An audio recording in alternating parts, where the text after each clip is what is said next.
За би ер нь дараа нь бас тодорхойлж асуулт асуунаа. Зүгээр энэ дээр бол ерөнхий юмнуудыг ярьчих.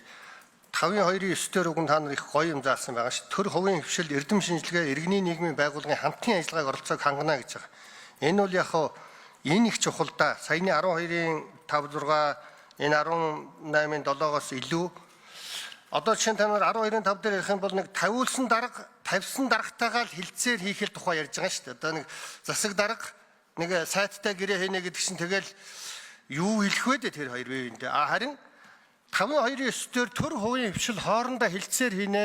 Энэ хилцээрийг хууль гэж үзнэ гэж. Олон улсын яг энэ хөдөө аж ахуй хөгжүүлж байгаа газрууд бол үр шимийг хүртэх гэж байгаа тэр малчтын байна уу, тариаланчтын байна уу, тэр бүлгийн сонирхлын бүлгийн төлөөллийн байгууллагууд нь засаг төртөө хилцээрийн ширээнд суугаад хэдүүлээ ингийн гэдэг юмнуудаа яриад мөнгө төгрөгөө тохирцсон байхад тэн дээр навшраад холигтоод дарга нар чинь ухаантай царайлчих юм бол энэ дээрээ шууд хариуц